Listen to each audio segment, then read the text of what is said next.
സൗദിയിൽ വധശിക്ഷയ്ക്ക് വിധിക്കപ്പെട്ട കോഴിക്കോട് ഫറോക്ക് സ്വദേശി അബ്ദുൾ റഹീമിന്റെ മോചനത്തിനായി 34 കോടി രൂപ മോചനദ്രവ്യം സമാഹരിക്കാൻ ബോച്ചെ ഫാൻസ് ചാരിറ്റബിൾ ട്രസ്റ്റിന്റെ യാചകയാത്ര എറണാകുളത്തെത്തി. ഇതിനോടകം 18 കോടി രൂപ സമാഹരിക്കാനായെന്ന് ബോബി ചെമ്മണ്ണൂർ പറഞ്ഞു.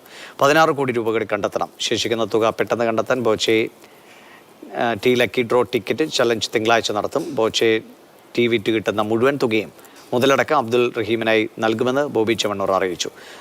ബോച്ചെ ടി പാക്കിന് 40 രൂപയാണ് വില. അബ്ദുൾ റഹീമിനെ വധശിക്ഷയിൽ നിന്ന് രക്ഷിക്കാൻ ഏവരും സഹായിക്കണമെന്ന് ബോബി ചെമ്മണ്ണൂർ അഭ്യർത്ഥിച്ചു.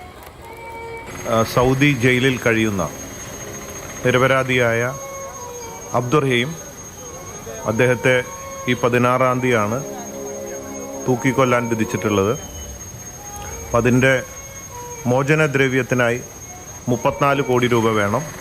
അതിലേക്ക് ബോച്ചെ ഫാൻസ് ചാരിറ്റബിൾ ട്രസ്റ്റും മറ്റ് സംഘടനകളും മനുഷ്യസ്നേഹികളെല്ലാം ചേർന്ന് 18 കോടി രൂപ പിരിച്ചു കഴിഞ്ഞു. ഇനിയും 16 കോടി രൂപയോളം വേണം. എല്ലാവരും സംഭാവന ചെയ്തുകൊണ്ടും Boche tea lucky draw ticket challenge വിജയിപ്പിച്ചുകൊണ്ടും അബ്ദുൾ റഹീമിനെ തൂക്കുമരത്തിൽ നിന്ന് ഇറക്കി നമുക്കിവിടെ കൊണ്ടുവരണം.